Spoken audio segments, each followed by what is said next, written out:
Hare Krishna.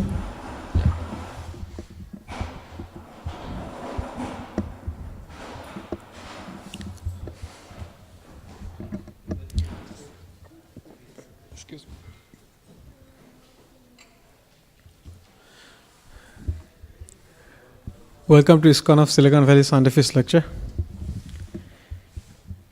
So today we are going to present how to transform lust into love. So the song which I selected here, it's actually related to that topic. So first we can actually discuss the meaning of this song. So Srila Bhaktivinoda Thakur, he is actually praying to their lordships. Prabhu tabo pada juge mor nivedan. My Lord, this is my prayer, this is my supplication at your lotus feet, at your both lotus feet. Nahi magi deho sukho vidya dhano jan. I don't want any kind of bodily sense pleasure, knowledge, meditation or knowledge. Vidya means knowledge and dhano jan means fame. I don't want any kind of fame, opulence or knowledge or any kind of bodily pleasure. Nahi magi swargo or moksho nahi magi. I don't ask for heavenly pleasure or heavenly planet, nor I do ask for liberation. Na kori prarthana kono vibhutiro lagi. I don't pray for any kind of mystic opulence either. Nijo karma guno doshe je janmo pai. Because of my past deeds, quality, like whether I have done something sinful or whether I have done something pious, based on that, whatever birth I get in my next life, oh, can you please scroll a little bit down? It doesn't. I can do it now. Oh, I can do it actually. Yeah, it's okay. I can do it. Okay. Janme jane jano tobo namaguno gai.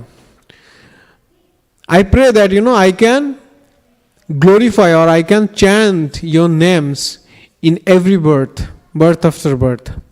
So whatever my condition, whatever my birth, based on my previous pious or sinful activities, doesn't matter. My only desire is to chant your glories, chant your names in every birth. Ei matro asha mamo tumaro charone. অহৈত কি ভক্তি হৃদয়ে জাগে অনুক্ষণে. My only hope at your lotus feet is that causeless devotion at your lotus feet arise in my heart. বিষয়ে যে প্রীতি এবে আছয়ে আমার, সেই মতো প্রীতি হোক চরণে তোমার. The amount of attachment I have or amount of love I have for the material sense gratification, that kind of love I want at your lotus feet. বিপদে সম্পদে তাহা থাকুক সমভাবে, দিনে দিনে বৃদ্ধি হোক নামেরও প্রভাবে. Taha means here actually the love. So whatever my condition, whether I am in dangerous situation or I am in opulence or I am in very luxury, it doesn't matter. I pray that the love for you increases day by day. The love for you increases day by day in my heart. পশু পক্ষে হয়ে থাকি স্বর্গ বা নিরয়ে, তব ভক্তি রহু ভক্তি বিনোদ হৃদয়ে. It doesn't matter whether I take birth as an animal or as a bird, whether I stay in a heavenly planet or in hellish planet.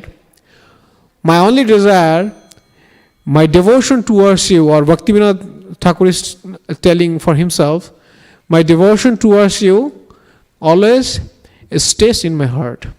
Such a very nice, prayer. This like prayer for an acharya, which actually shows how the lust is, transformed into love. It's like the whole song. If you dig down, deep, you will see that it's all about love. He has desire for material enjoyment and everything, but he wants everything to be converted towards the service of Krishna. Yeah, Prabhu, we can start.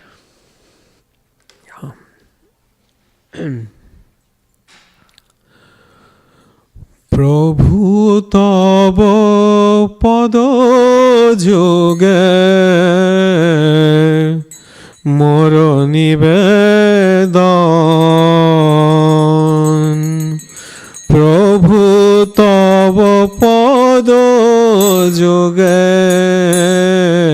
মোর নিবেদন,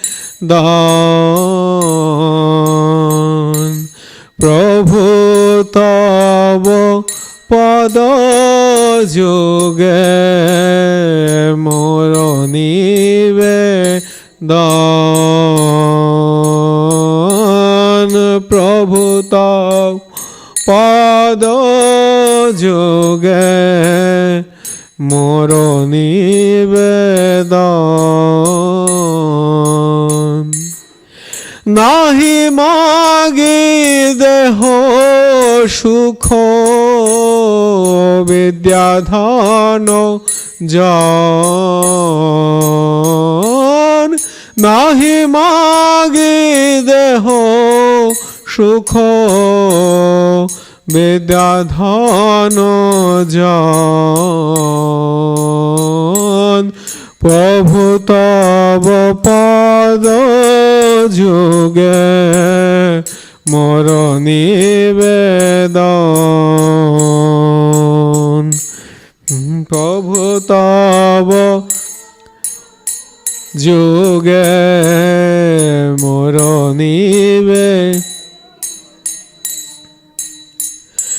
নাহি মাগে স্বর্গ আর মোক্ষ, নাহি মাগে, নাহি মাগে স্বর্গ আর মোক্ষ, নাহি মাগে, নাহি মাগে স্বর্গ আর মোক্ষ, নাহি মাগে,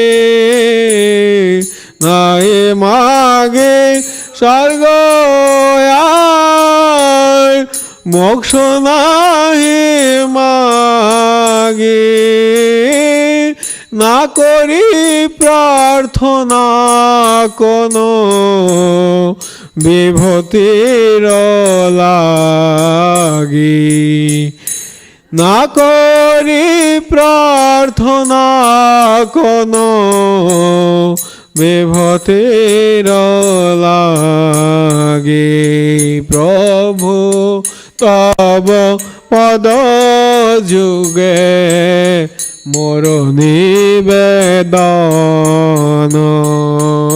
প্রভু তব পদ যুগে মোর নিবেদন,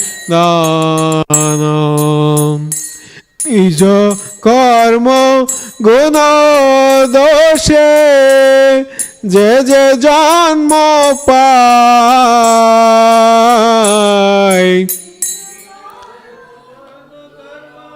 দোষে যে যে জন্ম পায়, নিজ কর্ম গুণ দোষে যে যে জন্ম পায়, নিজ কর্ম গুণ দোষে যে যে জন্ম পায়, জন্মে জন্মে যেন তব নাম গুণ গাই, জন্মে জন্মে যেন তব নাম গুণ গাই, প্রভু তব পদ যুগে মোর নিবেদন, প্রভু তব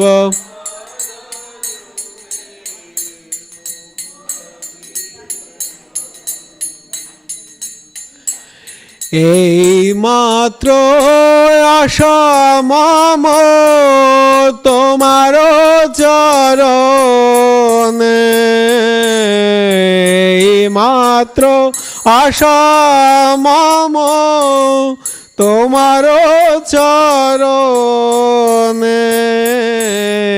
এই মাত্র আশা মম তোমার চরণে, এই মাত্র আশা মম তোমার চরণে। অহৈ তোকে ভক্তির দে জাগে অনুক্ষণে, অহৈ তোকে ভক্তির দে জাগে অনুক্ষণে। প্রভু তব পদ যুগে মোর নিবেদন, প্রভু তব পদ যুগে মোর নিবেদন। বিষয়ে যে প্রীতি এবে আছয়ে আমার, বিষয়ে যে এবে আছয়ে আমার, বিষয়ে যে প্রীতি এবে আছয়ে আমার, বিষয়ে যে প্রীতি এবে আছয়ে আমার, সেই মতো প্রীতি হোক চরণে তোমার, সেই মতো প্রীতি হোক চরণে তোমার। প্রভু তব পদ যুগে মোর নিবেদন, প্রভু তব পদ যুগে মোর নিবেদন। বিপদে সম্পদে তাহা থাকুক সমভাবে, বিপদে সম্পদে তাহা থাকুক সমভাবে, বিপদে সম্পদে তাহা থাকুক সমভাবে, বিপদে সম্পদে তাহা ভাবে, দিনে দিনে বৃদ্ধি হোক নামের প্রভাবে, দিনে দিনে বৃদ্ধি হোক নামের প্রভাবে। প্রভু তব পদ যুগে মোর নিবেদন, প্রভু তব পদ যুগে মোর নিবেদন। পশু পক্ষী হয়ে থাকি স্বর্গে বাণীরয়ে, পশু পক্ষী হয়ে থাকি স্বর্গে বাণীরয়ে, পশু পক্ষী হয়ে থাকি স্বর্গে বাণীরয়ে, পশু পক্ষী হয়ে থাকি স্বর্গে বাণী রয়ে তব ভক্তির ভক্তি বিনোদ হৃদয়ে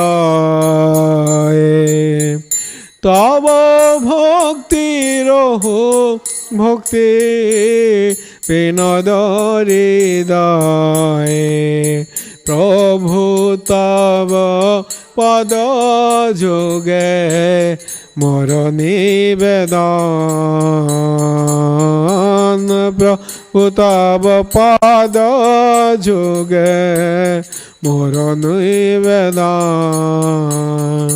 নাহি মাগি দেহ সুখ বিদ্যাধন জন নাহি মাগি দেহ সুখ বিদ্যাধন জন প্রভু তব পদ যোগে মোর নিবেদন.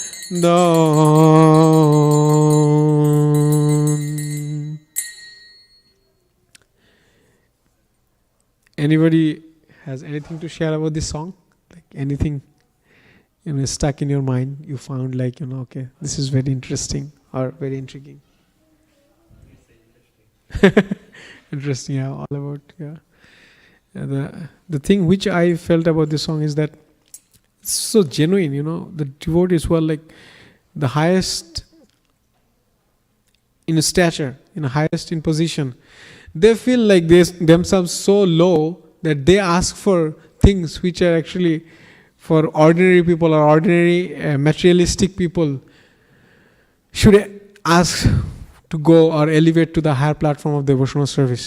But they consider themselves so low that even they consider themselves lower than any other living entity, and they don't consider themselves at all befitting for the devotional service. That's why their songs are so relevant to each and every living entity. Actually, it's not their position. They have already transcended these situations. They are in pure devotional service. But still, to teach us, also it's a show of their genuine humility. That they are not considering themselves like Uttam Adhikari or Mahabhagavat. They're considering themselves Trinada Pishunechana, right? That's the philosophy of Gaudiya Vaishnavas. Anyways, so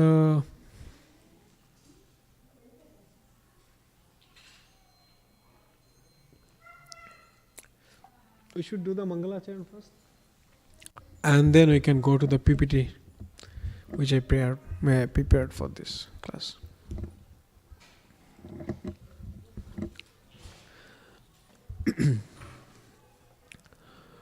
Om Ajnanatimirandhasya Jnananjanashalakaya Chakshurunmilitam Yena Tasmai Shri Gurave Namaha.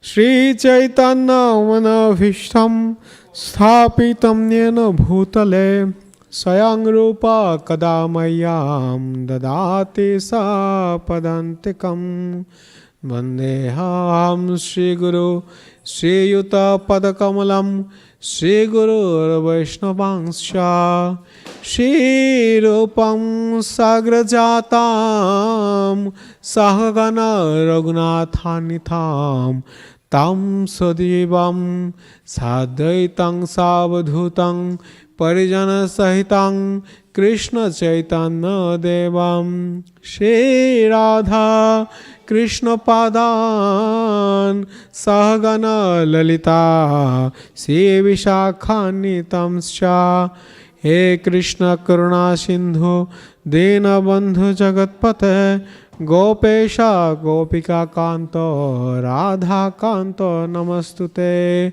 Tapta Kanchana Gaurangi Radhe Vrindavaneshwari Vrishabhanu Shute Devi Pranamami Hari Priye Vancha Kalpatarubhyascha Kripa Sindhubhayeva cha Patitanang Pavanebhyo Vaishnavebhyo Namo Namaha. Jaya Shri Krishna Chaitanya Prabhu Nityananda, Shri Advaita Gadadhar, Srivasadi Gaur Bhakta Vrinda. Hare Krishna, Krishna Krishna, Hare Hare, Hare Rama, Rama Rama, Hare Hare. Mukhaṁ karoti vachalam, Pangum langayate girim, Atkipatamaham vande, Shri Guru Dinataranam, Paramananda Madhavam, Shri Chaitanya Mishwaram. Ananda Lilamaya Vigrahaya, He Manga Dibya Chavi Sundaraya, Tasmai Mahaprema Rasa Pradaya, Chaitanya Chandraya, Nama Namaste. Jasyaiva Padambhuja Bhakti Labhyam, Prema Vidhana Parama Pumartha, Tashmai Jagat Mangala Mangalaya, Chaitanya Chandraya, Nama Namaste. Vairagya Vidya Nija Bhakti Yogata Shikshartham Ek Purusha Purana Sri Krishna Chaitanya Shariro Dhari Kripam Budhirtam Aham Prapadde Aradhya Bhagavana Braja Satanayam Tadhama Vrindavanam Ramya Kachidupasana Brajavadvargana Kalpita Srimad Bhagavatam Amalam Pramanam Puranam Prema Pumartha Maham Sri Chaitanya Mat Idam Tadradara Naparaha. I ask permission from all the assembled devotees who are in the temple studio and also devotees who are watching us online to bless me and so that I can speak something fruitful for all of us, for myself, my purification, and something you can take and practice, implement in your life. Prabhu, can you please bring up the PPT?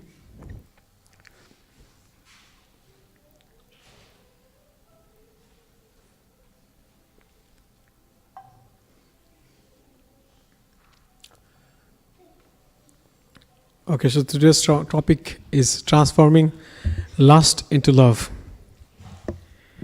So, let's start with some, open question answer. Like it actually, even though I am sitting here in the Vyasasana, but my goal of this class is to actually learn from all of you. Like what is your realization, and also how we can connect it to the teachings of the Acharyas. So my first open question to all of you is like, what do you understand by lust and love? Can anybody want to volunteer? What is the common conception of lust and love, or what do you think about that when you hear the term lust or term love? What actually represents to you? Yeah, Mataji. Can you please, Mataji, speak on the microphone because devotees are watching online. Okay. Yes, Mataji, I missed it. Can you please repeat? Sorry. Okay. Mm-hmm. Nice. Correct.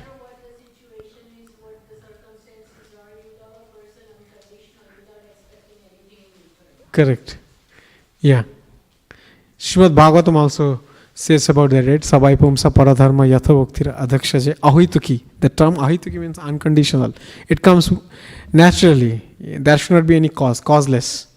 And apratihata, it should not be interfered by anything. Anyways, anyone else wants to volunteer for love lust definition? What do you think? Yeah.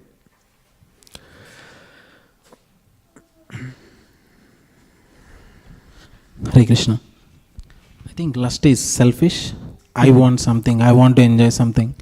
And love is like she said, like it's selfless and it is unconditional, and you wish good things to happen for others.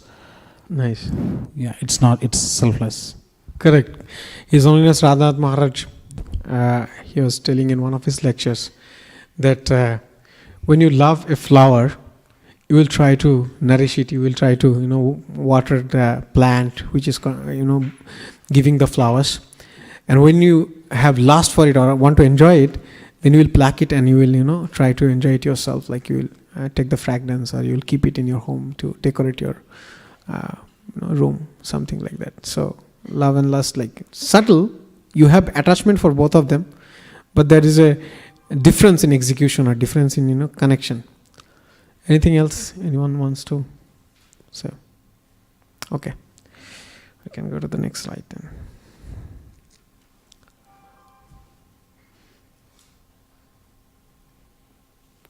Okay, sorry. Yeah. So we are here in the temple, and from the beginning of the devotional life, like for any activities, actually there is a goal, right? So the goal of the devotional life, or any actually activity, is ultimately getting happiness or pleasure, right? But that pleasure not necessarily comes through the self-enjoyment. So the spiritual life also, it's not the goal of the spiritual life is not for self-enjoyment, because the egoistic nature is actually self-enjoyment. When you want to enjoy yourself, when you want to satisfy your senses, that comes from your false ego. So we have to actually make that egoistic false ego nature to pure ego. Ahang to hang. Ahang means actually false ego, and hang means actually pure ego. So that is the goal, and that actually comes when you transcends the moods of the nature. I will discuss these things. And so that natural conditioning is like we are egoistic, we have self-ego, and then we have to transcend or transform ourselves to the pure state. So that is the goal of our spiritual life. For that matter, any activities, but especially spiritual life, we have like three platform. Like first is like to understand the relationship with the Supreme Lord, Sambandha, and then Abhidya, the execution, and then goal is to achieve that pure state. It doesn't work. Oh, sorry. Yeah, like in spiritual life, when we come, we see like there are so many scriptures, so many informations, so many lecturers, so many people who have knowledge about the scriptures, but not everything can transform us. So we have to be careful, like whatever knowledge we are taking from the class or from the devotional process, we have to see inside us whether it is actually transforming us or not. That will help us to actually progress in devotional life. Anyways, we will come to that. That's just a basic idea. So now we have discussed the lust. Lust is actually self-enjoyment. As Mataji was telling, it's actually selfish interest. When you try to enjoy yourself, that is lust. And when you try to do something good or do service for others, that is love. But actually there is a spiritual definition for both lust and love also. We'll come to that. So in Bhagavad Gita, Bhagavan Sri Krishna speaks to Arjuna this verse in 7th chapter. Ichha desha samuthena dvanda mohena bharata sarva bhutani sammoham sarge yanti parantapa. O son of Bharata, O conqueror of the foe, all living entities are born into delusion, bewildered by dualities arising from desire and hate. So this is the outcome of our ego, false ego. We relate to every object of our life, be it a living entity or a matter, with desire or hatred. We have very seldom very neutral feeling about something, especially when we feel like some attachment. When we are attached to something, say for an example, we are attached to games and sports like cricket, football, soccer. When our team loses, we feel rejected. That means we have a desire that our team gets win over the other team or the opponent. So we have, and similarly, if our which are arch rival of our team, they get win, we feel like really why they came as victorious. It has nothing to do with us. They played good, that's why they came victorious. But we feel okay now. It should not happen like that. So we have a kind of strong feelings. So Srila Bhaktisiddhanta Saraswati Thakur, he actually what is that? Divided this lust, or this hatred and desire in two categories mainly. One which is coming from the mind, and one which is exhibited, or one which is executed, or displayed through the body. Like whatever activities are going in mind, you have a way to display it through the body, or you have to project that through your body. So he's saying in Bhakti Upadeshamrita, the first verse, he's telling that the mind has two kind of activities mainly. Now, actually mind has three activities. Here in this context is like according to the desire, mind does two things. One is when it has attachment for an object to enjoy, it is called abhirodha priti, or unrestricted attachment.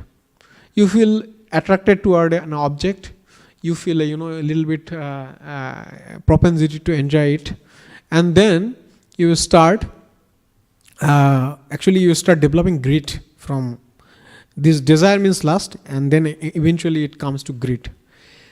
And there is another type of attachment, which is like birod yukta krodh, means you want to enjoy something, but somehow or other you are not able to enjoy it.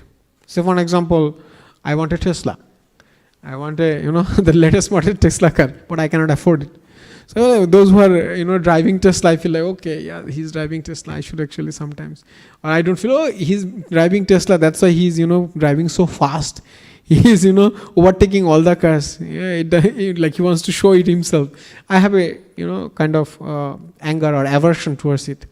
So these two things arises from the desire.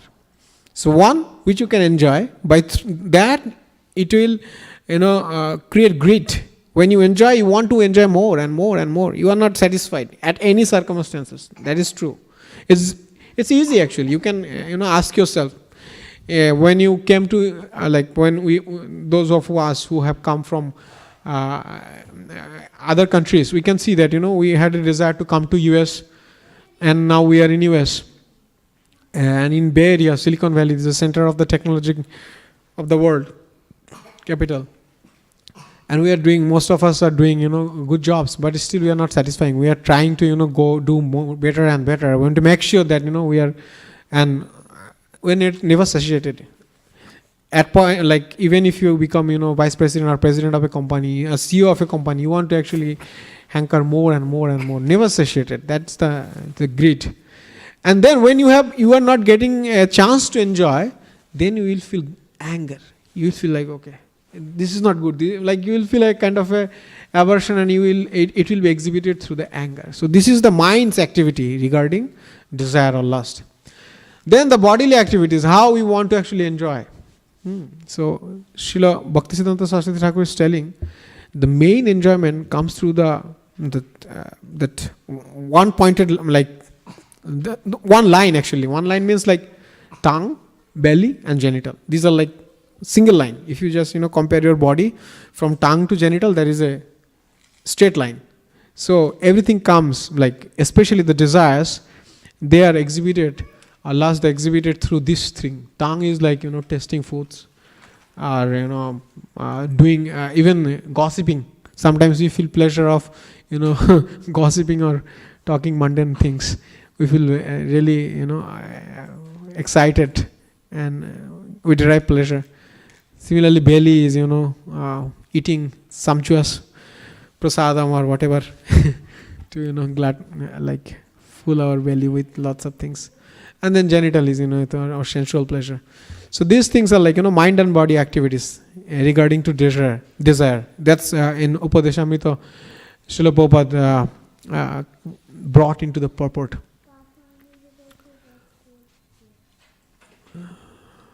Yeah, sorry, with that was missing. So, yeah. The good part is lust and love are different manifestation of the same energy. We can see that carbon and diamond are of same element, right? Carbon in its original form, it's a different looking, different thing. But diamond, when it has the same ingredients, same thing, but the crystallization is different, right? The form is different.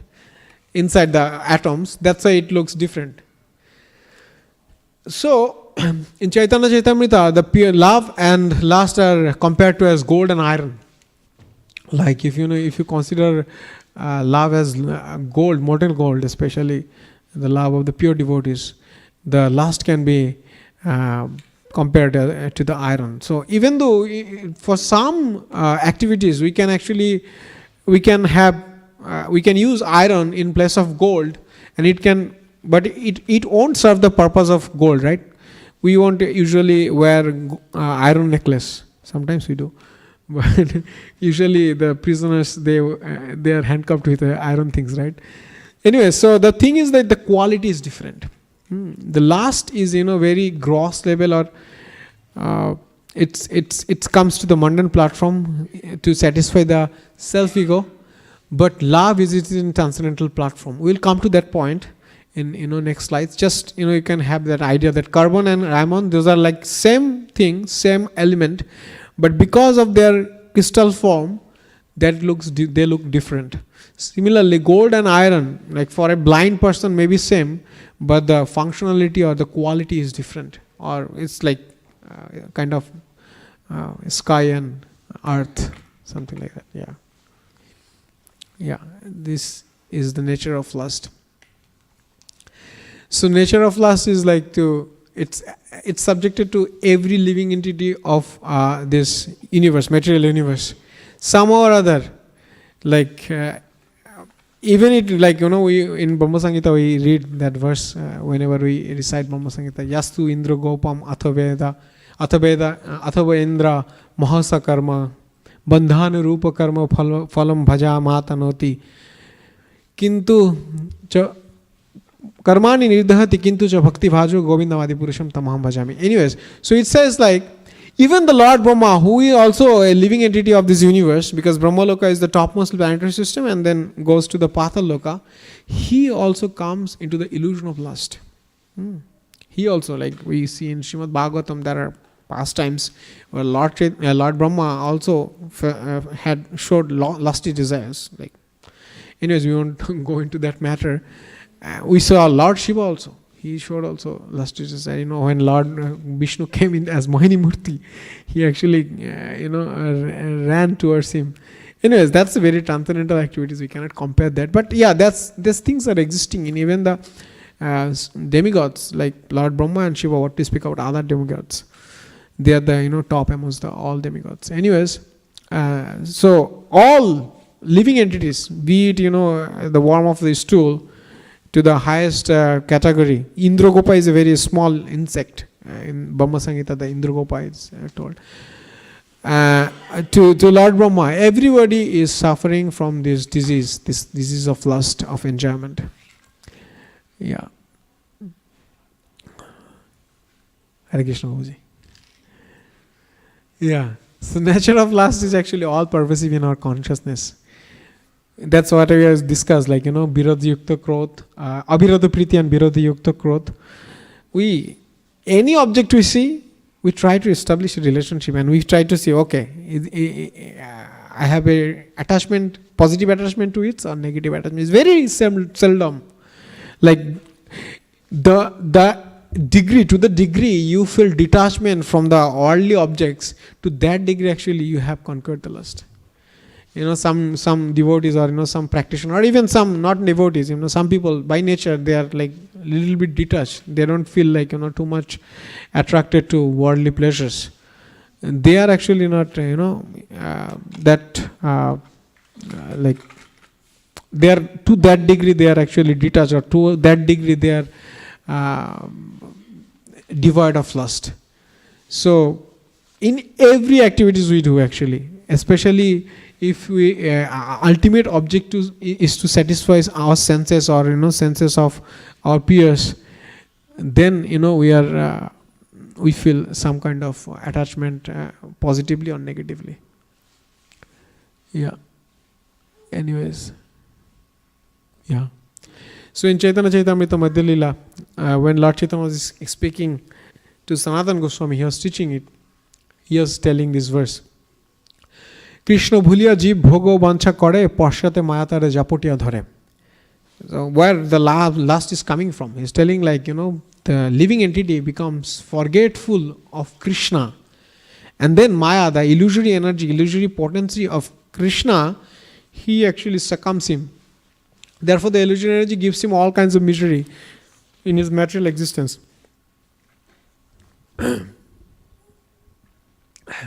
Same kind of verse is told by Jagadananda Pandit in Prema Vivarta. Krishna bhuliya jib anadi bahirmukh, অতএব মায়া তারে দেয় সংসার দুঃখ. Like from the time immemorial, the living entities are not thinking of Krishna, are averse towards Krishna. That's why the illusory energy of Krishna, she is giving him all kinds of material sufferings. So this is actually explaining how the illusory energy is taking part to satisfy our senses. This is also an act of Krishna. Krishna has created this illusionary energy, and we don't want to love Krishna. We don't want to actually go to the platform of from ahang, like from false ego to the pure ego. That's why Krishna has arranged a situation, or arranged one of his potency is taking care of that part of our life. Like Srishti Sthiti Pralaya Sadhana Shakti Reka Chayeva Yasya Bhuvanani Vibharti Durga. Mother Durga, she is the form of illusory energy. She is taking care of Srishti, Sthiti and Pralaya of this material energy. Srishti means like creation, then Sthiti means maintenance, and Pralaya means destruction of this material energy. So she is making sure that we get what we want. It's not that she is trying us to keep there. We are ourselves have chosen this path. We want to actually enjoy. And what we want to enjoy? We want to enjoy devoid of Krishna. Anyways, we will come to that that love, how love is actually we should have said this where we have come, that lust and love are same thing. Anyways, so the lust and love actually the same form, but the representation is different. So in Chaitanya Chaitamrita, Krishnadas Kaviraj Goswami is telling, Attindriya piti ichha, piti vancha, boli tare boli kam, Krishnindriya piti ichha, dhare prem nam. So when we are trying to satisfy our senses, and getting all kind of sense pleasure for ourselves, that is actually lust. Attindriya. Atma Indriya means like self indriya, self senses. Priti ichha, priti vancha, like you want to satisfy your senses. Tare boli kam, that is actually kam, lust is desire or sense enjoyment. Krishna indriya priti ichha, like when you are trying to satisfy Krishna's senses, that is love. Dhare premonam. Anyway, so the difference is same object, like you are satisfying the senses, but the sense of yourself and sense of Krishna are like giving you different results. When you are satisfying Krishna's senses, you are automatically by reciprocation getting pleasure. Actually, you are getting more pleasure than you can get yours by satisfying your senses. But that pleasure is transcendental, and that pleasure is not compared to the worldly pleasure we get for any kind of interaction. So that is the difference between lust and love. We'll actually discuss this in later verse. I think I have put that in the next also. So yeah, the main thing is like nature of lust is like we remember Krishna, we are forgetful of Krishna, and then the illusionary energy of Krishna that keeps us busy in the material activities, in the enjoyment activities, and then we succumb to the desires. Yeah, another thing is this nature of lust is actually insatiable. As I am discussing, that at any point of time you cannot satiate your lust. It will increase, the greed will increase. So in Bhagavad Gita 3:37, when Arjuna was asking that from where this desire comes from, he's asking Lord Krishna that from where this desire comes. Like the whole Karma Yoga chapter, if you read, at one point he's asking this question. And then Lord Krishna is telling, Kama esha krodha esha raja guna samudbhava mahashana mahapapma viddhi enam hi bairinam. The Supreme Personality of Godhead said, it is lust only, Arjuna, which is born of contact with the material mode of passion and later transformed into wrath. and which is the all-devouring sinful enemy of this world.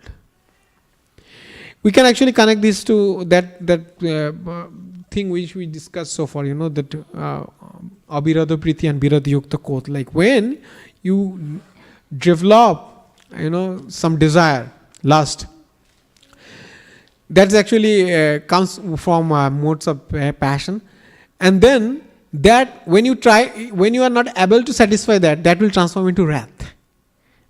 Same thing, in I think 2.62 in Bhagavad Gita, Lord says, like the process of the desire, like how the desire manifests, lust.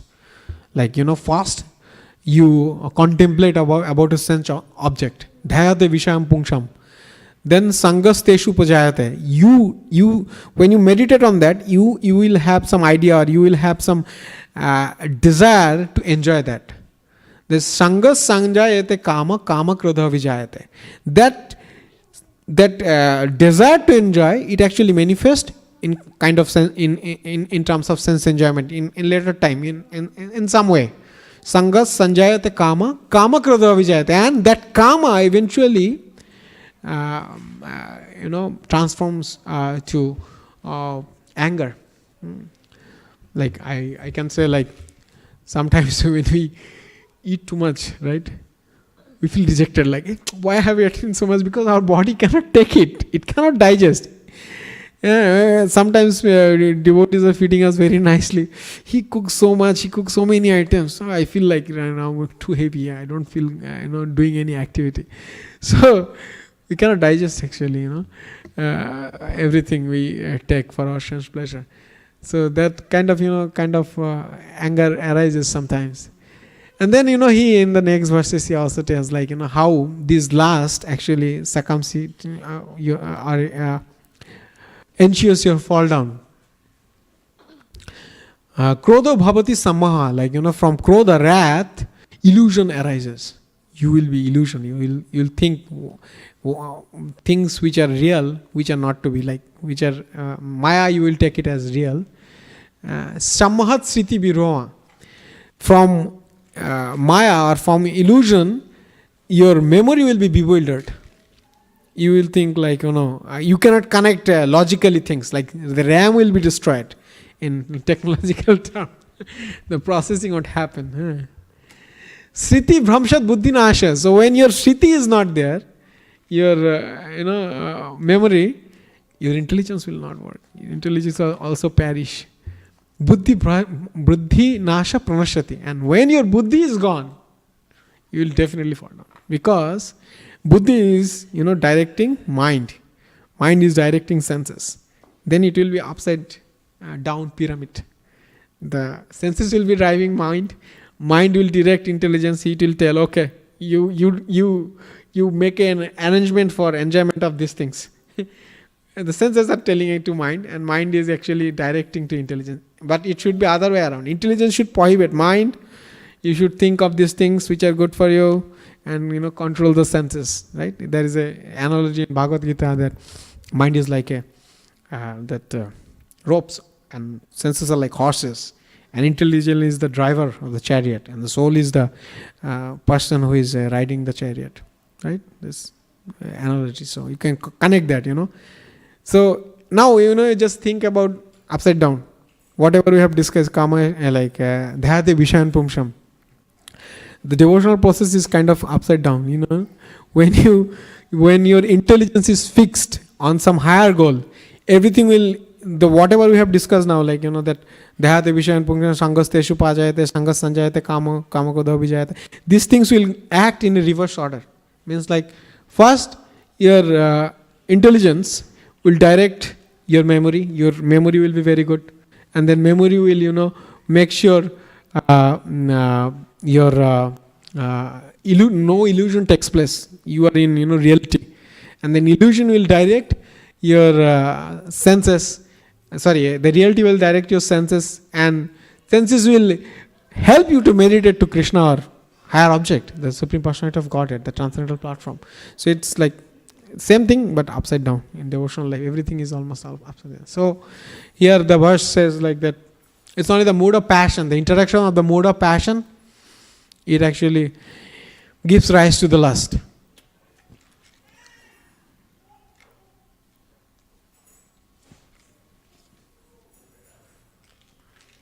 Okay, yeah. It's very forceful. We cannot actually easily restrict it.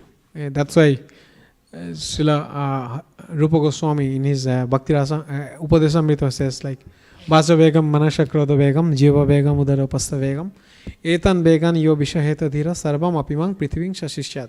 The person who can control the 6 kind of desires, like the desire for tongue. Desire means like tongue's desire is like 2 kinds. One is like tasting foods, another is speaking, right? This kind of 2 main functionality of tongue. Manasha, like the urges of mind. Krodha, Manasha Krodha Vegam, like anger. Jiva Vegam Udarupastha Bacho Vegam. Actually Bacho Vegam means like urge of this speech. Jiva means actually taste. Udara means like belly, and then Upastha means genital. If you control this kind of 6 urges, you can actually be the spiritual master of the whole world.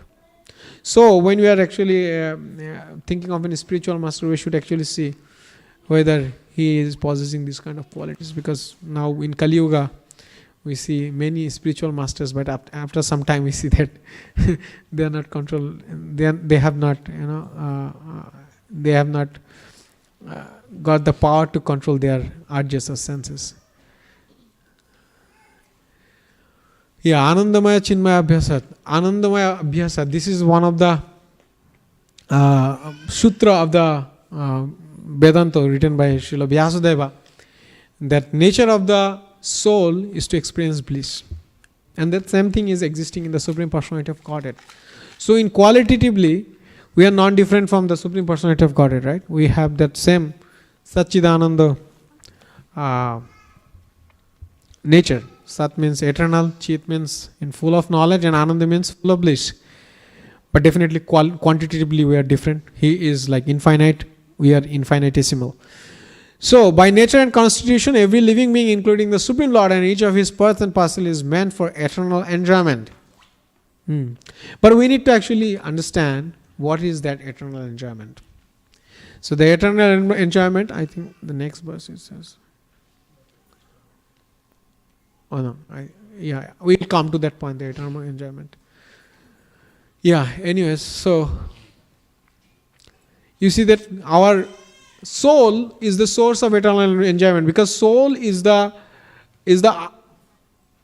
ultimate. Soul is the core of a living entity, right? Like the soul is not there, everything will be this body, this mind intelligence. It's of no use. Even though it is said like there is a gross body and subtle body, so mind intelligence and false ego comes under the purview of subtle body, but still it cannot work. So the soul has both interaction with the matter and with the spirit. So when we do interaction with the matter, then mostly those like because of our lust, or we want to enjoy it out of that propensity. But interaction of the spirit happens when we come in contact with the transcendental service of the Supreme Lord. That's why when we do some kind of devotional service, everybody experiences. I can guarantee that they feel something which they cannot actually experience outside. Like even if we don't, I can say for myself, like if I don't even work in the office, sometimes just go and just show my face. When I come to home, I feel exhausted. I feel like I need to do something else. I need to actually take rest. I have not done anything. Like even I have not said hi to my boss, because sometimes he is also working from home. So still I feel exhausted because the mood is different. It's the interaction of the matter. It actually makes our soul down. But when we do interaction of the spirit, like when even we do something good, even material platform also, sometimes we feel actually energized. That's why some people you see that they are doing lots of humanitarian activity. Yeah, even though that's in not transcendental platform, but they derive pleasure, which is a little bit higher than the interaction with the matter. Yeah. Anyways, but that is also perishable. That is also not pure. We'll come to that point. Yeah. So you see that all kind of interaction with the spirit, the Supreme Personality of Godhead makes sure that you develop the desire to serve him more and more. And when you interact with the matter, it will develop greed or enjoy more and more in material platform. Yeah. Yes, yeah. Yeah. So the pursuit of happiness can be sensual, like very gross, like you're eating, sleeping, mating, defending, which is for every living entity, in animal or in insects. Everyone is actually doing this fourth thing, like they're resting, they're eating, they're procreating, and they're defending. Yeah. Like any bird, any reptile, any amphibian you think of, they have also same thing. So we have also same thing. So what is actually difference between this? Because these animal kingdoms, they are mostly what is that? Governed by their mood of ignorance. Their mood of ignorance is very prominent. But the human body, we have a privilege. We can actually come to the mood of goodness, and we can transcend beyond it also. We can go to the Shuddha Sattva level, which is not possible for animal bodies. Special cases are there in Chaitanya Charitamrita. We saw that Lord Chaitanya actually blessed a dog, or even the tigers and other animals are got Krishna prema and started dancing and exhibiting a spiritual ecstasy. But that's not the common thing. It's unusual, extraordinary. But mostly they are doing these four activities: eating, mating, sleeping, and defending. But the human body can experience higher things, like you see, we read a book, we feel pleasure, we feel like mental pleasure. We watch something very good, or according to our taste, we feel pleasure. That I don't think anyone can experience that kind of happiness. Yeah, and then mental. Yeah, that was I think, like emotional fulfillment through family, society, community. Like you do some activities which is good for the community. It gives you self-satisfaction. But that's also kind of a transformation of lust. It's not impure. That's what I introduced in previous slide, that sometimes we do humanitarian activities, social activities. It gives us a higher level of sensual experience, but that's also not in a transcendental level. That will also perish. And the problem with this, actually with this fulfillment, family, society, community, we feel like we are doing it. Actually, the ahang becomes more prominent. You see that all the humanitarian activities, especially if it is donated, or if it is sponsored by a particular family or person, they always keep their name. It's not something anonymous. Those who are doing big, that like $1 billion investment, you'll see that all the billionaires, if they have any like foundation for humanitarian act, they keep their name with it, because they want to get publicized that we are doing it for the humanity. So that kind of satisfaction is there, but it's also, of course, not for long, or it doesn't give that satisfaction to the soul. It's also in mental level. So the first one is gross level, which is like bodily senses, 5 senses, and then mental level, which is like false prestige, like related to mind and ego. Excuse me. Even like intellectual, the people who are like, we see that everybody knows who these persons are. Yeah, the other one is Rabindranath Tagore. Yeah, he was one of the top philosopher, poet, of India. Yeah. Anyway, so Rabindranath Tagore and Einstein, you see that they were very famous, but they are also very like, if you read their biography, I have got a chance to read Rabindranath Tagore's biography. Like, he has many biographies written by different people, so I read one of them. So he suffered actually a lot of pain, and those pains came as poem, or novels, or or instructions in his writings, because his wife died in very young age. His 2 kids, I think they also died at very early age, like in infant, in boyhood or something like that. So he had gone through lots of pain. Einstein also, he left his country, right? He was a He had to leave his country because of his ethnic identity. Anyway, so they are intellectually, deriving pleasure because they are thinking like, people are enjoying what we are giving, and society is accepting that as a higher knowledge or higher understanding. Especially Einstein, he has actually given the whole modern physics, but that is also kind of pursuit of happiness in mental gross level. It's not gross level. I should say it's subtle, but it's in a material platform. It's not transcendental platform. Yeah. So, like these things are also there. Yeah. And now,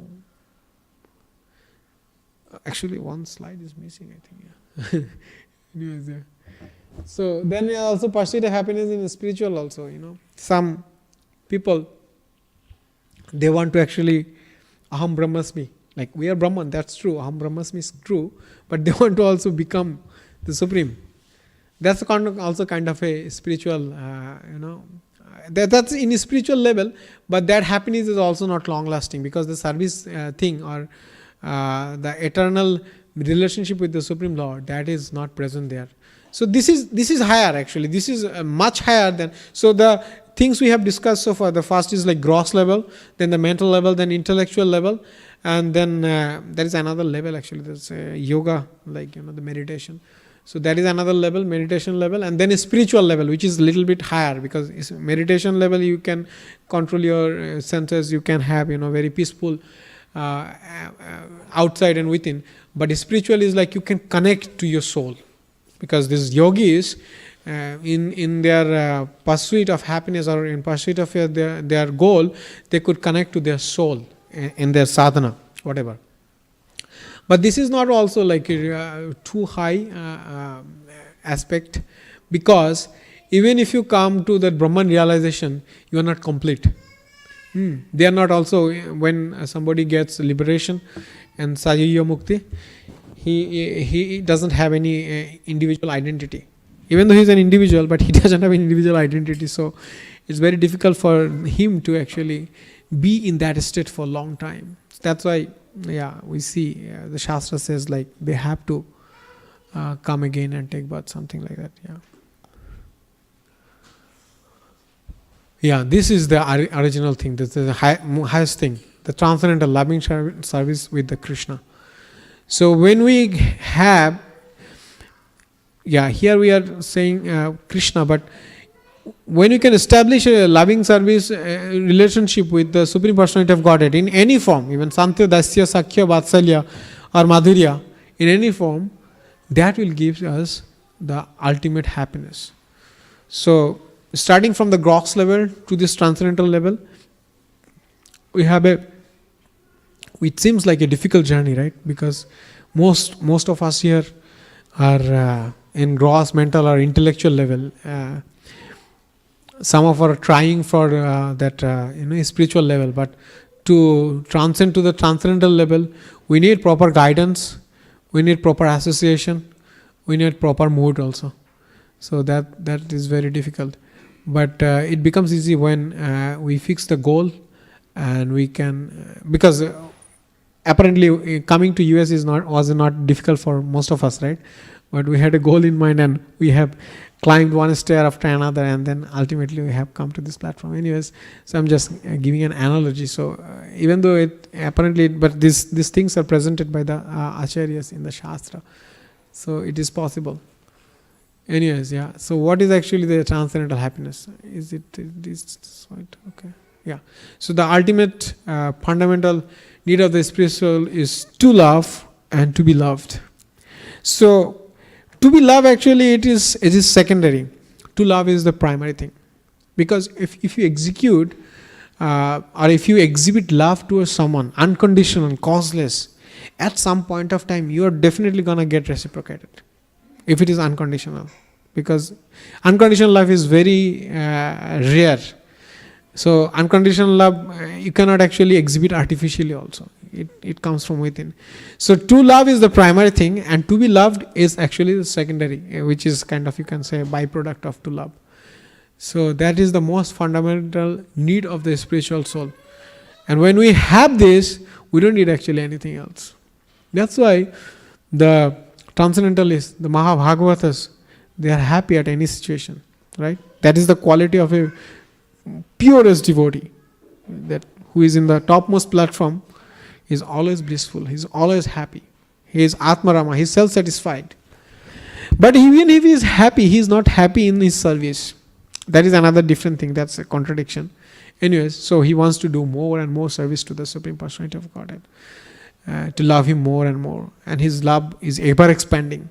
We feel like, okay, the devotee's love, Brajavasi's love is, the ultimate thing. But the Brajavasi's love is also expanding every single moment. It's not like, something static. It's dynamic. Anyways. Yeah. So we can actually have a comparison that what is in the spiritual and what is in the material world. So spiritual is pure ego. And we consider Krishna as the enjoyer, not this, individual person. And that actually manifests into love. When you have that pure ego that I am the part and parcel of Krishna. That, what is that verse? Anyways. Mami Vangsha Jivaloka Jivabhuta Sanatana. Or Jeev Krishna Das Vishwas. Okay. Anyways, yeah. Jiva Sharupa Hai Krishna Nityadas. Thank you, bro. Jiva Sharupa Hai Krishna Nityadas. Anyway, so that's the eternal constitutional position. But material world is the impure ego, because I consider I, myself, is this body. It's very difficult to go to that platform of soul. That's why Lord Krishna, he first instructed Srila Arjuna that, you are not this body. Don't consider that as this body relationship, your guru, your grandfather, don't focus on that thing. They are also perishable. They are actually soul. Their body is perishable. So what you will kill, their body. Their soul will not be killed. So that's the first thing to understand. And then, this concept of I am the enjoyer comes. iPhone, iPad, everything begins with I. Yeah, anyway, so everything is centered around I. My son, my daughter, my wife, my mom, my parents, my car, my house. Everything is related to me and mine. Anyways, that comes from impure ego. And then last, and to enjoy everything. It's not that I am exhibiting love. Because if you are actually loving someone, we want the best thing for him, right? Really we love someone, we want to give someone the best thing. So, you are all coming to the temple. So you know that the best thing is someone to give the spiritual knowledge. To, make sure that they follow the process. Right? In Srimad Bhagavatam 5th canto, Srila Rishabhdev is speaking, when he was speaking to his sons, he was telling the parents should not beget children if they cannot make sure that they will go back to Godhead. The spiritual master should not initiate someone if they cannot make sure that they will go back to Godhead. But of course, there is some, onus on us also to follow. It's not only an instruction or make sure, because our karma defines where we'll go. So Srila Prabhupada has given this process that, this 4 regulative principles, 16 hours chanting. And he made sure if you follow this sincerely, you will definitely achieve the perfection of life. Anyways, so this is a nice, comparison. Pure ego, impure ego, Krishna, I, love, lust. Same platform, but in different world, spiritual and material. Like platform means like level actually. I should not say platform because it's spiritual platform, but same like level. Yeah. So here in Chaitanya Madhya Lila, the Sanatana Shiksha, Lord Chaitanya explains that this Krishna Prem, the love of Krishna, is actually eternally situated in the heart of the living entity. But it should be arisen through the constant process of chanting and hearing. Sravanadi means chanting and hearing together with pure heart. Pure love for Krishna, Nitya Siddha Krishna Prem, Shadha Kobun Hoy, Shravanadi Shuddha Chitte Karoye Uday. Pure love for Krishna is eternally established in the hearts of the living entities. It is not something to be gained from another source. When the heart is purified by hearing and chanting, this love naturally awakens. SSC Madhya. Yeah, anyways, so I want to stop here for some time and also want to, open for any question or any query, whatever we have discussed so far, because this is a good point to stop.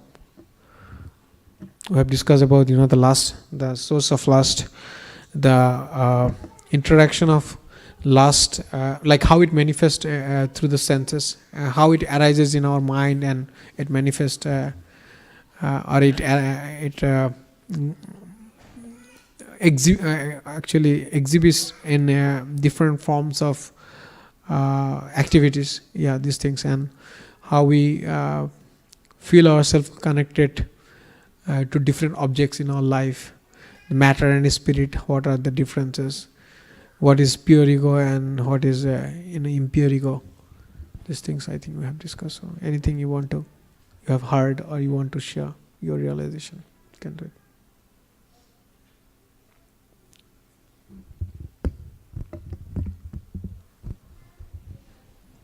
What else is on?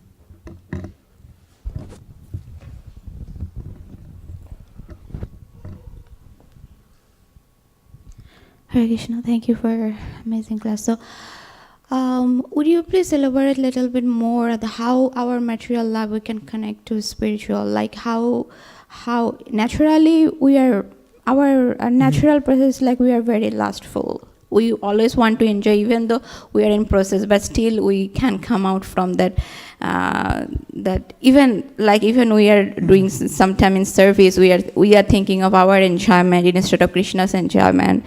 Like how I like most of the time, sometimes I feel like when I'm dressing the Lord, I feel like how I will feel better to decorate the Lord instead of thinking like how Lord is feeling or how he will like it. So in that sense, I feel like I'm more lusty or instead of love or something.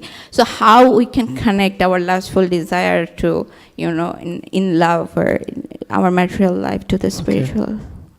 Yeah, that actually thing, initial level, it's okay if you feel like, okay, I feel good while decorating Krishna or cooking for Krishna or cooking something which I like for Krishna. That's okay. But regarding enjoyment, it's actually in Bhakti Rasamrita says, right? Anasaktasya vishayan yatharma upayunjate nirvanda Krishna sambandha yuktam vairagyam uchyate. So you will enjoy things in a way that you are not attached to it. Like for some reason that thing is not present, you'll not feel like, okay, my life is devoid of it or my life is empty. It's not like that. As long as it is there, you will enjoy it, or you will connect it to the service of Krishna. Say for example, you have a good car, you come to the temple or you do some service, you do service for the devotees, you go for book distribution, give carpool. That's how you are using that same car, which maybe maybe luxurious. You are using for the service of the Lord, or a senior Vaishnava is visiting, you can give him a ride from the airport to the place where he is resting. It's attaching that same object to the service of the Krishna and his devotees. Because this is actually the Yukta Vairagya. This is the actually Vairagya to be practiced by us who are not like, completely liberated. Even the liberated soul, Srila Prabhupada, when somebody donated him, he did not say, okay, I don't need money. He actually engaged those money in the service of the Lord. He built the temples, he published the books, he expanded mission of Lord Chaitanya. It's everything, it's your actually intention, what you want to do. You have same kind of, like we, the devotees, practicing devotees and the outside people, both have same kind of, facility. But the motivation of the devotees and the motivation of the outside people are different. They're trying to accumulate it from themselves. The devotees are eventually, apparently it seems like, okay, he is riding a good car, but he is somehow or other involving that particular thing in the service of the Lord. That's the difference. So artificially we cannot actually renounce. It cannot be possible. It will be like, Falgu Vairagya. What is that? Mumukshu Parityago Vairagya Falgu. Anyway, so we should not actually imitate that, because in Kali Yuga, first of all, very difficult to artificially detach. We are not living in Satya Yoga, or we don't have that kind of atmosphere where we can actually artificially detach. So we have to attach everything in the service of Krishna. That is the point. Even if we are enjoying something, if we enjoy, eating pizza, cook pizza for Krishna, right? Yeah, but eventually as you advance, your self-enjoyment will go away. You will think more of Krishna, how I can satisfy senses of Krishna more and more. That's the difference. That's the degree of the devotion you have for Krishna. And actually that will define how much you love Krishna. The mantra is, everything is for Krishna, nothing is for me. When you come to that platform, that means you got over the like emotion of lust, and you transformed your lust to love completely.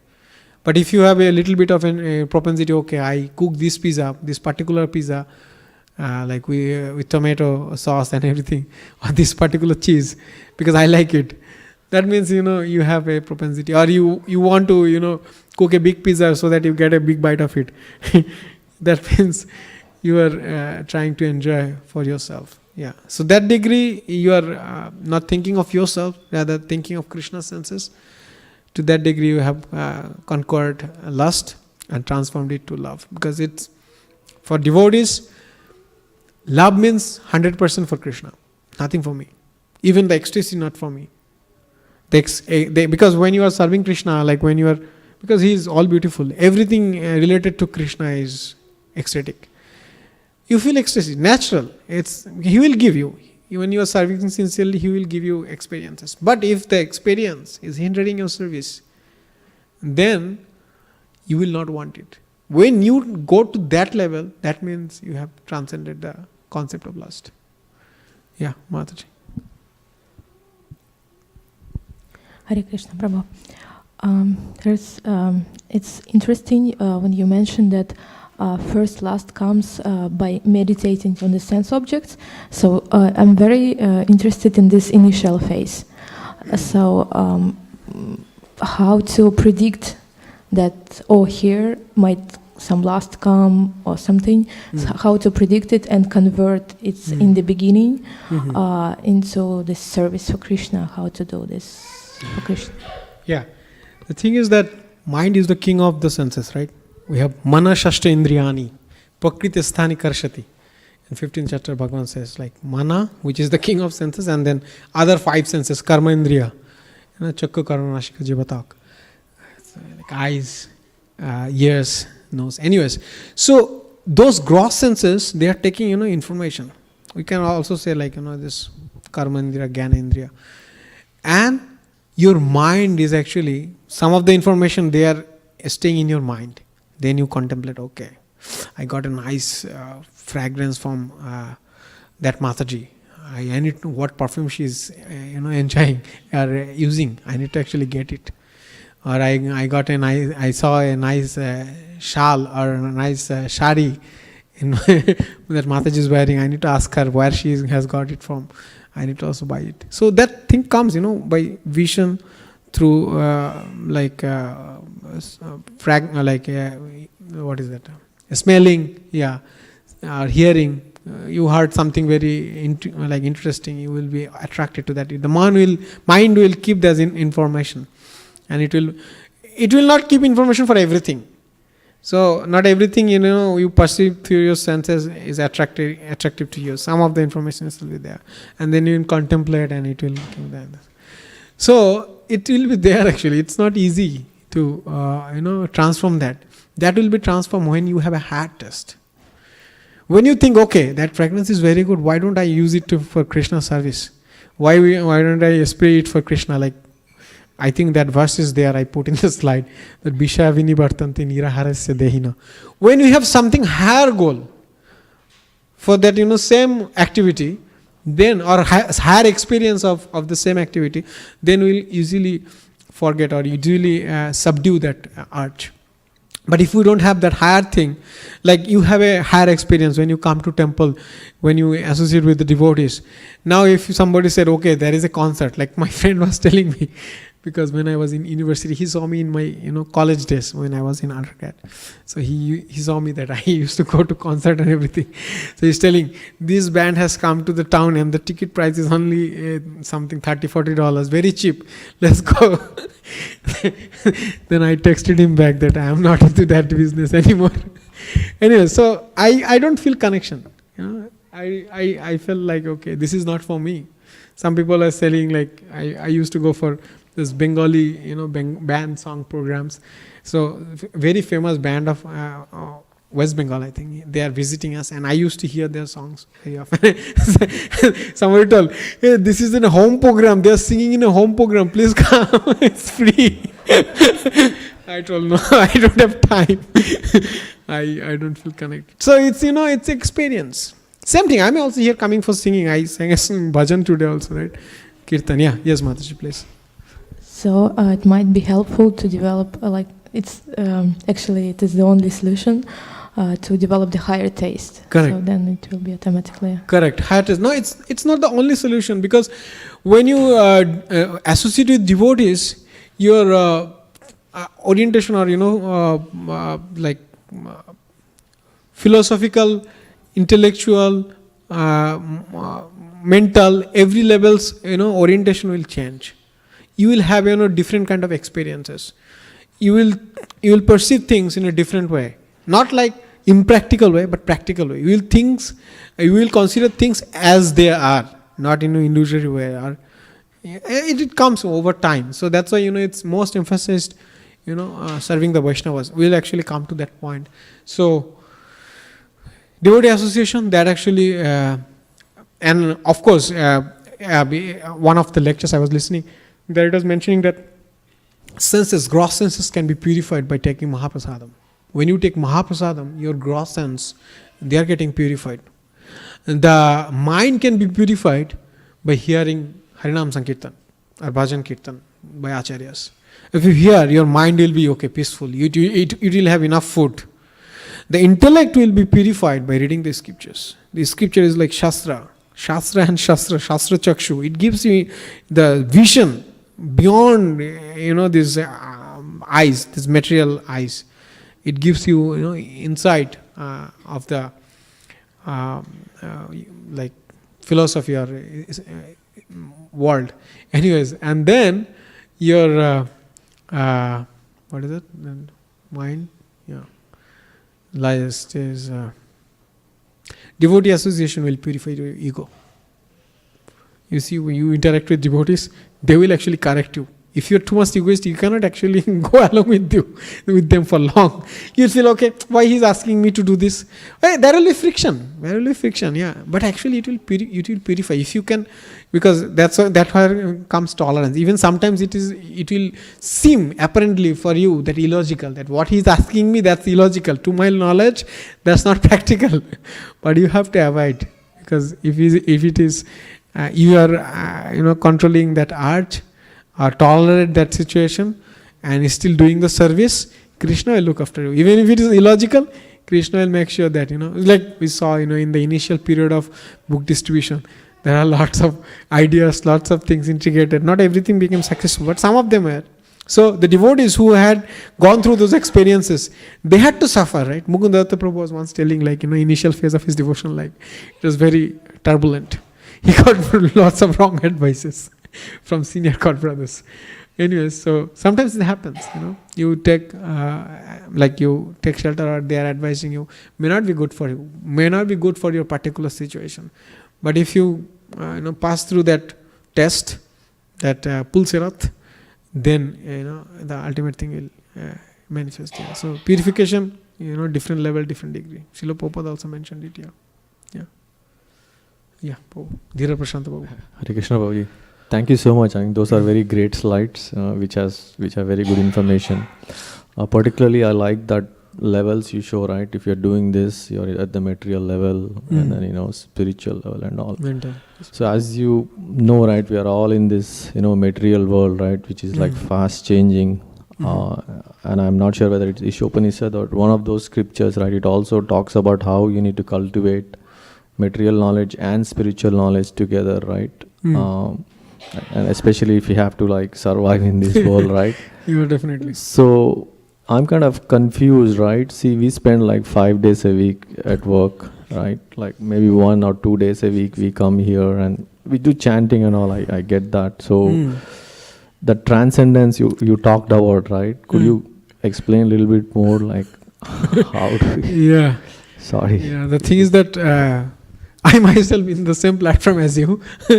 I'm not different. But what the Acharyas said, like Srila Prabhupada in Bhakti Upadeshamrita, the first thing he says, like the success of the Krishna consciousness depends on the attitude of its followers. It's not what actually we are doing. It's how we are doing it, in what attitude. That actually determines how we will be successful. Somebody may be doing, like even some devotees. I know one devotee here. She was initiated and she had a very difficult time, like young kid, sick parents. She was not even chanting 16 rounds, and she wrote a letter to her spiritual master that, Guru Maharaj, I am not able to chant 16 rounds. My situation is like that. How should I do? But then Guru Maharaj told, okay, whatever you can do now. And make a count, like how you're missing, and try to make them up when it is possible. Keep a track. So if somebody is sincere, Krishna will give it away. Yeah. But of course, everybody has his own way of experience. Means like, situations are not same for every one of us. Everybody is in different situation. And the problem is, we want to magnify our situation. Like, our situation is the worst. We don't see like, we don't consider that, somebody is in a worse situation than me. Oh, I am a lot better than no. Rather, somebody is better position than me. Oh, he is in better position. He is having, nice house, Bay Area, settled.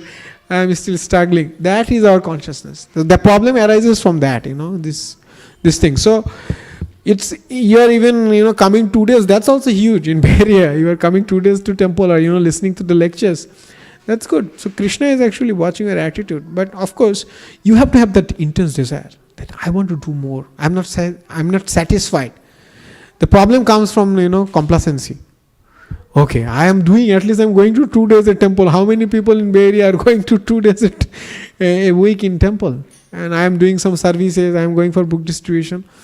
So then, that progresses. But that actually the transcendental mood of passion should be there, that I am not satiated.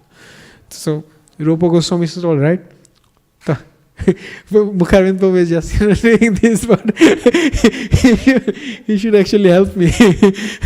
That Krishna Bhakti Rasa Bhavita Moti Kriyatang Yadi Kutohopi Labhyate Tatram Lollam Ekam Mullam Ekalam Yanmakoti Shukritirna Labhate. This Krishna Bhakti Ras, it's very rare. So if it is available in the market, please buy it immediately. And what price you have to give? The intense desire. Srila Prabhupada has intense desire. He had a very difficult, family life. He had to do lots of things. He was not successful in his business. So much mental agony. But in the back of his mind, there was an instruction. My Guru Maharaj told me to go to Western world. Krishna prayed that way. He had sincerity. When I am speaking this, I am feeling goosebumps. Like, how he could do it. That sincerity was there, and Krishna manifested, and every acharya has empowered him to, be successful. So, if we are actually sincere, it's personal. It's just personal. It's not dependent on any kind of external situation. Every second, we can decide whether we want to do service for Krishna or not. Even if you are in office, we can decide. I'm doing it for Krishna. The work I'm doing, it's for Krishna. The family I have, it's for Krishna. So, I have to maintain them nicely. Yeah? And when the time comes, I will definitely serve you more. Yeah, it's that. Yeah. Yes. Anyone else? Anyways, we can go to the next slide then. Okay, yeah. So when somebody has that realization, it's kind of rainwater. So, the first autumnal rain, it cleanses the dust. So, that is in, like when you hear how it cleanses, like there is a verse in Bhagavatam, it says like Prabhishta Karna Randhena Sanama Bhava Saruruham Dhunati Syamalam Krishna Shalilasya Yatha Sharat. So when the pastimes, glories, the names of Lord Krishna here enters into the ear, it actually helps you to realize yourself, your constitutional position, your like transcendental identity, and all kinds of dust in your heart that gets cleansed. Just like autumnal rain cleanses the muddy water. Because when the muddy water is there, like it's very, what is that? Hazy, dirty, clean, unclean. Like you cannot actually split mud from the water. But when the rain comes, this one splash of rain, it will clear that mud. It will make a sediment of that, and everything, the clean water will appear in the top of the surface. So Krishna's name is like that. It actually cleanses all the dirts from our heart, and it helps us to situate in our constitutional position. So that's very powerful. Yeah, what is it? Transformation is purification. Yeah, it's purification also, of course. Yeah, as I was saying, like when you transform your lust to love, that means you have transformed your false ego 100% to pure ego. So there is no I concept is there. Only everything is for Krishna, nothing for me. Anyways, the types of lust, gross lust, okay, I think we have already discussed these things. We just skipped. Indriya Sukha. Then, subtle lust, puja labha. Okay, that thing actually, subtle lust can be actually existing in devotees, devotional service also. Because when you, plant the seed of devotion, the weeds also grows along with it. When we water it with Shravan and Kirtan, the weeds also grows with it. The weeds are called like puja, labha and pratishtha, like name, fame, adoration, and position in the society. So that we have to be very careful. Lord Chaitanya told, you have to be, especially when it is very tender, the sapling is very tender, that time the weeds will be very strong. So we need to actually very carefully cut those weeds at the very beginning. Then the problem will be less. Then we can keep watering, keep taking care of that sapling, and it can, manifest as a big tree, a strong tree, and it will grow, and then eventually it will pierce through the material sky, go to the spiritual sky, and ultimately it will end at the lotus feet of the Supreme Lord, right? What is that? Intertwined the lotus feet of the Supreme Lord, like it will wrap around the lotus feet of the Supreme Lord. That's the goal. But it's very important that this subtle lust that even in a devotional service we need to actually prune this thing out. And also we should be very careful. I personally feel like I need to actually work on this very carefully. This is very important and good things to know about in our devotional life. Anyways, and this is Srila Bhaktisiddhanta Saraswati Thakur's comment. He called Baraha Vishtha, bow down the subtle desire, subtle lust, that name, fame, adoration, especially in devotional life. That's kind of a bow down, Baraha Vishtha. So we should be actually very careful, just like that we,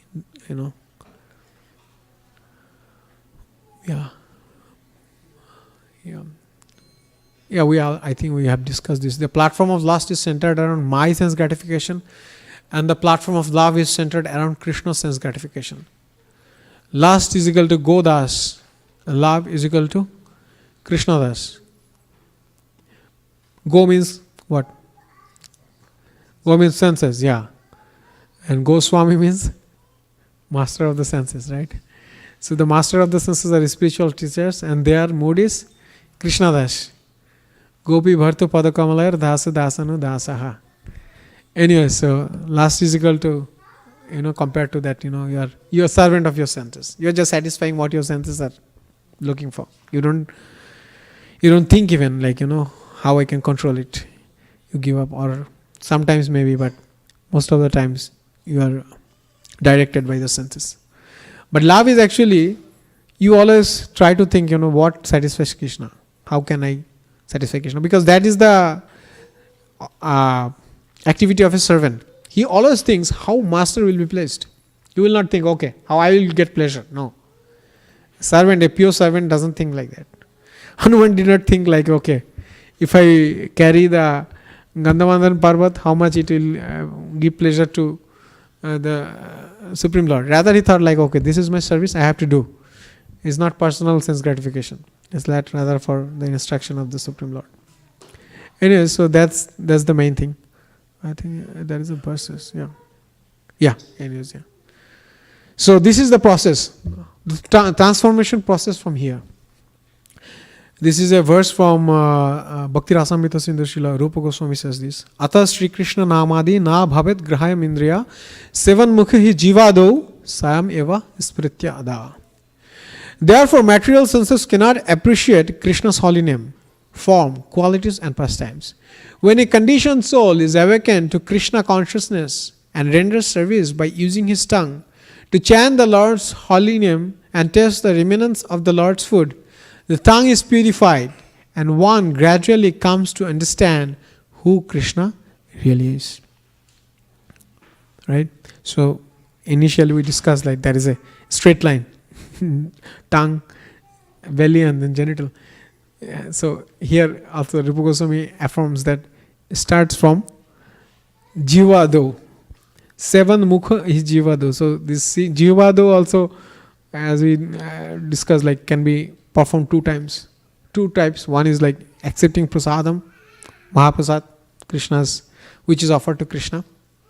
In any case, we should do it because otherwise we are eating sins. And chanting his glories. So this is the first, because Krishna's name and forms and qualities, they are transcendental. We cannot, through our material senses, we cannot perceive that. When Arjuna was given the chance to behold the Vishwarup, the universal form, he could not see it in original. Even though Lord Krishna's form is also same, original, but Vishwarup, he needed a special sanction from the Lord. He gave a special vision to Arjuna so that he can actually perceive the Lord. So, by purifying your senses through chanting process and through accepting prasadam, you can actually experience this transcendental form. The process should start from the tongue, right? The activities of the tongue. Yeah, it's very important verse. If possible, you can memorize it, or you can. And those who are taking Bhakti Shastri, for them it's a must. It will come, I think, in the exam, most exams. Anyways, yeah. 7 mukhe hi jivado. You can remember this part, at least if part is service by using his tongue. Yeah. What is it? Yeah. Okay. Yeah. This is the instruction of Lord Chaitanya to Raghunath Das Goswami. Jiva lala se jai iti uti dhai shishno daro parayana Krishna nahi paye. The person who is subservient to the tongue and who thus goes here and there, devoted to the genitals and the belly, cannot attain Krishna. Again, that same tongue, belly and genitals, they are in the same line. Yeah. So if you are we are too much attached to eating, and for that matter we are going to anywhere and everywhere, that is not good for our consciousness. It's a direct instruction to Srila Raghunath Das Goswami, who is the embodiment of renunciation in Gaudiya Vaishnavas. Anyways, yeah. Yeah, so this is the straight line. I think this slide should be presented now. Yeah. So how to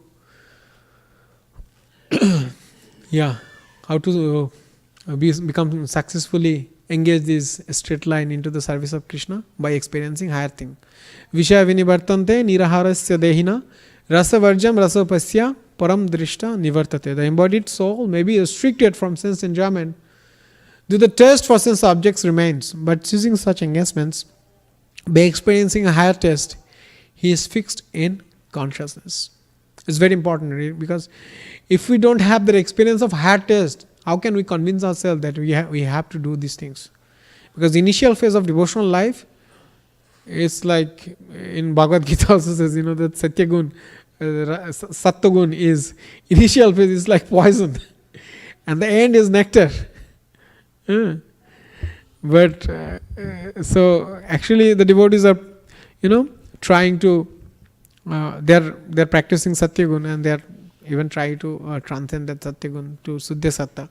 But Satyagun is not easy in the initial phase, especially if your mood is mostly dominated by ignorance, mood of ignorance. It's very difficult because ignorance means like you are jumping from ignorance to Satyagun. One level in between is there, Rajagun, right? Mood of passion. So initial phase, it may feel like very bitter, but bitter things are good for health, right? Yeah, for anything. If you eat bitter, if you can digest it, it's very good for health. It can actually cleanse whole body, and it can make you devoid of many diseases. In fact, most of the diseases. If somebody eats, there is a bitter things called chirota. I don't know how it calls in English. It's a tender, a small dry stems. It's kind of, yeah. So you put it in water and you drink, and keep it overnight and drink next day. So bitter, whatever you taste afterwards, it will feel bitter also. But it will taste better, okay, it is not that bitter. Yeah, that's another thing, it will not, so if initial phase, if you are gone through that, the bitterness, then the things you will get, it will be sweeter. As the days go by. That's why in your starter class, Gandharvika Mataji was telling that 40 years it takes for one to become successful in Krishna consciousness. So if you can withhold the things are just for 40 years and practice according to the principles of devotional life for 40 years, you'll be successful. Then you will feel all sweetness. But we have to actually withstand the adjust. It apparently looks 40 years, but if you consider the whole, the time immemorial, the millions of years, millions of births we have taken, it's nothing compared to that. Yeah. So yeah, it's apparently difficult, it seems, but once you start the process, you associate with the devotees who are successful in this process, especially. And you have conviction, okay, he is successful. Because sometimes we see, okay, 6 Goswamis, they were born in 500 years ago. It's not practical in this age of Kali Yuga, especially when we are in Bay Area, we have a very difficult life. 50 years ago, people were also much more peaceful. I am now too disturbed. It's not practical. No. You have to associate with devotees who are in present also, having that same stature as the 6 Goswamis they are practicing with same conviction. Then your faith will be very strong, because the process of devotional service, the faith is the very strong thing, the Shraddha. That's why we ask from the devotees, please give me a drop of Shraddha, you have faith. If you have Shraddha that Krishna is the Supreme Personality of Godhead, my Guru Maharaj can help me to elevate this birth, old age, disease, this circle of birth, old age, death, disease, then you will feel more motivated you will be focused in your goal of devotional life.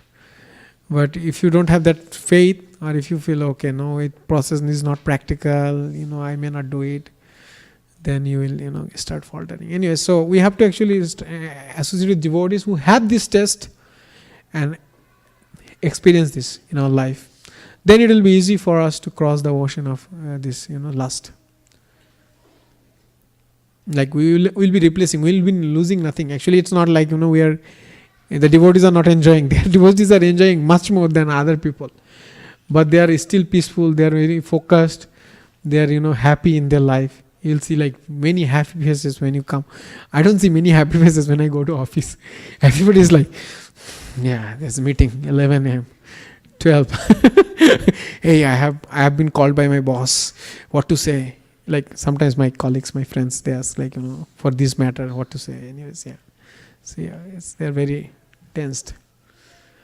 Yeah, do not eat opulent food, tongue, mita bhuk, moderation in eating. Yeah, in fact, Srila Prabhupada also, in initial phase, the devotees, he actually fed them sumptuously. You eat whatever you like, and they should, any devotee who comes to temple, they should eat sumptuously, because it's Krishna Prasad, it will say, but eventually, as you progress, your focus will be changed. I can see in our here also the devotees who eat very, very moderate. I am personally I eat too much.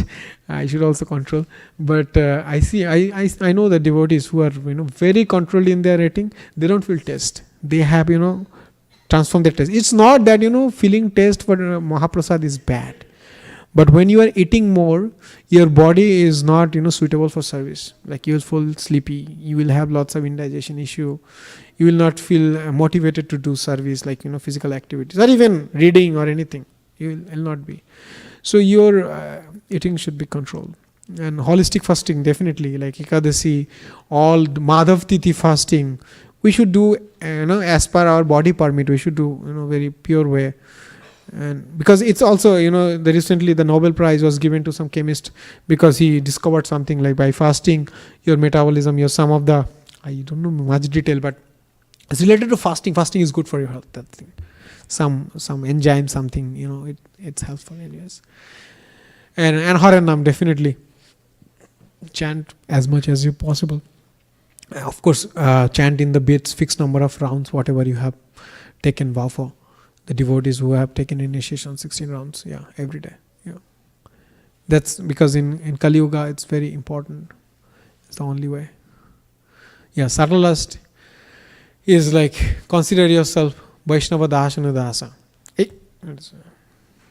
Because Labha, Paja and Pratishtha is, as I was telling when you plant the seeds, that wits will also grow up. But if you consider that, okay, my position is servant of that, when we call Prabhu someone, that means he is my master, right? I'm there to serve him. But not always we mean that. Sometimes I am senior. That's there. It's inherently, because this bossy nature is coming from Krishna also, he is the boss. So we have also that ego that we are also boss, but we are not the boss.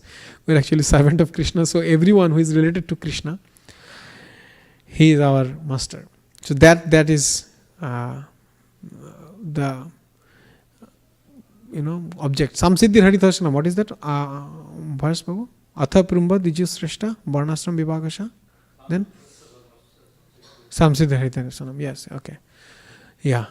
So our goal is to satisfy whatever activities, even if you are doing the Varnashram activities, the goal is not to satisfy your senses, even though it's regulated, but ultimate goal is to satisfy senses of Krishna. So Krishna is placed when the spiritual master and the devotees are placed. That's important. Like in the process of devotional service also, there are different stages, right? When you transcend Bhava stage, you come to the Prema stage. In Prema stage also, you don't think like, okay, I will serve directly Krishna. No. The teachings of the Goswami says, you should serve under the direction of a Krishna's eternal associate in that stage. And you should be there in that position forever. It's not like, okay, after some time I will graduate to personal service to Krishna. No, it's our service. We are who are Rupanugas. Our object is to help Srila Rupa Goswami in his service to Krishna. Anyways, so that should be our goal. Spiritual master and the devotees are placed. So in in Kali Yuga, there is actually 2 Yuga dharmas. This is told by Srila Bhaktisiddhanta Saraswati Thakur, that Harinam and Vaishnava Seva. These should come hand in hand. Harinam should be there and also serving the Vaishnavas, directly and indirectly. Indirectly means, sometimes we are not personally present, like you are in a community where there is no temple or not a much big community. You can indirectly serve, like we see some devotees, that Nitai Priya Prabhu, right? He does all posters of our MSF Sankirtan. One Mataji, Yadurani Mataji from Europe, she does our Harinam Palo Alto posters. This is like, not in presence, but she is doing service like through their expertise. That's actually direct service, not indirect. Anyways, so direct service is recommended to Vaishnavas, and this is the very important cycle actually, how it actually manifests. So first is Harinam. We start, when we come in the association of the devotees, we start chanting immediately. Most of us, we chant, even if not bead or in personal japa, but we chant with the devotees. Then our service attitude manifests. We become, feel like, okay, we have to do something for them, because you feel so much grateful. The initial experience of devotional service is sublime. You will feel, okay, I have experienced something which I have not experienced before. I have to do more. And you feel grateful to the person who introduced you or who brought you into the temple. You feel, okay, I have to do something. And then you start developing the desire for Vaishnava Seva. You will feel, okay, I have to serve the devotees. I want to be also part of this community. Many devotees we see, like they start coming after 2-3 weeks, they start taking some services. They help in our, programs. Then when you do Vaishnava Seva, then Krishna is unlimitedly pleased, and you will get more services. It's not that your services will be less, ecstasies will be more, or love will. No, actually the devotionally, that's what we call service. It's an execution. So in Kali Yuga, Bhaktivedanta Saraswati Thakur says like Vaishnava Seva is more important than Harinam, because Harinam initial phase is Nam Aparad. So now how one can transcend Nam Aparad to pure Nam, Siddha Nam. Nam Aparad, Nam Abhas, Nam Aparad. That should be performed through serving of the Vaishnavas.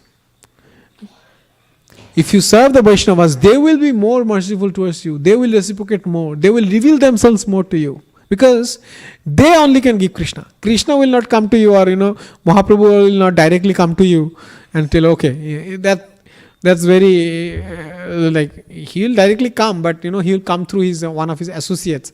So if we serve the Vaishnavas, they will reveal through those devotees to us. This is the ecstasies. This is the results you get by devotional service. So we have to be very sincere in Vaishnava Seva. Then all kind of desires, the desires we have for material enjoyment, they will transform gradually to pure love. That is the ultimate goal, like 0% for me and 100% for Krishna. And that is the definition of love according to the Vaishnava Siddhanta. That if you don't have anything for yourself and everything for Krishna, that means actually Shuddha Prem. So Krishna is unlimitedly pleased. You will get immense spiritual ecstasy. You will be happy always. You will not desire for anything. Even you will not desire for mukti, liberation. Devotees don't desire for mukti or any kind of shalakya, saripya, samipa, unless it helps them for devotional service. In Bhagavatam it says like if it only augments their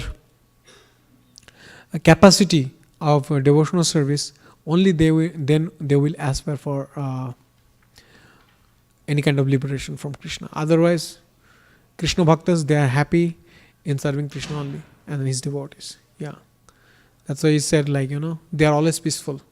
It's very difficult to be peaceful, but devotees of Krishna are always peaceful. They are not disturbed by the external things. Anything else is there? I don't think so. Yeah, this is like our Vaisheshika Maharaj's favorite verse. I think I'll request Mukhavind Prabhu to chant this verse. Yeah, this is a prayer actually. It's very intense things. It's in Bhakti Rasamrita Sindhu, and also it's quoted in Chaitanya Charitamrita by Krishnadas Kaviraj Goswami. That how a devotee, he surrenders to Krishna. That I have suffered because of my lust too much. Now I have to take your shelter. Please engage me as your servant. Kamadinam katina katida palita durnideshasthesam jata maina karuna natrapanopasanti utsrijyatanath yadupate sampratam labdha buddhes tvam ayata saranam abhayam mam niyukshvatmadasye. O my Lord, there is no limit to the unwanted orders of lusty desires. Although I have rendered them so much service, they have not shown any mercy to me. I had not been ashamed to serve them, nor have I even desired to give them up. O my Lord, O head of the Yadu dynasty, recently, however, my intelligence has been awakened, and now I am giving them up. Due to the transcendental intelligence, I now refuse to obey the unwanted orders of these desires, and I now come to you to surrender myself at your fearless lotus feet. Kindly engage me in your personal service and save me. Such a powerful prayer. It's actually worthy of remembering every second, because every time when we think of a sense object for our sense enjoyment, we should remind that we have been doing this for the time immemorial. So His Holiness Bhakti Charu Maharaj, when he came to Krishna consciousness movement, Srila Prabhupada requested him one thing. He told like, You have taken lots of births before.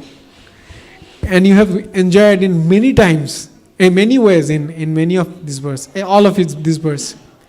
Just one birth, this birth, dedicate to Krishna's service.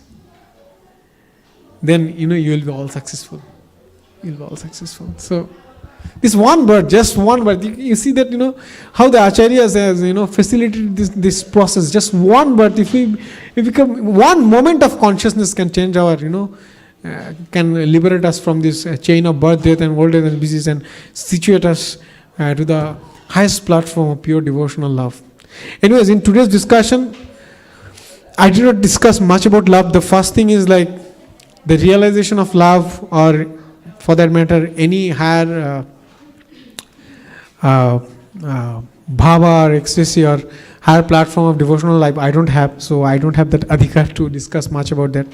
Theoretically, a little bit, but definitely the last, which I'm experiencing everyday life, I just wanted to share with you, through some of the teachings of the acharyas, how we can, all of ourselves, help us to get rid of this, chain of desire, the lusty desires, and help us to experience something higher, something sublime in this life itself. We don't have to, take birth again, or, we don't have to aspire for, higher birth or anything else. In this life it is possible, and it is being shown by example by many of our existing acharyas. You just have to actually take shelter and sincerely follow their instructions. Thank you. If any of you have comments, we have 1 minute actually. Any short comment if you have? I just want to. Yeah, Paul.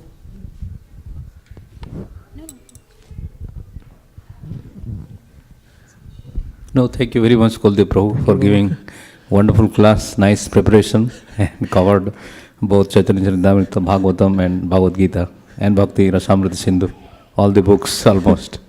Please give me a big hand to Koladwipa Prabhu.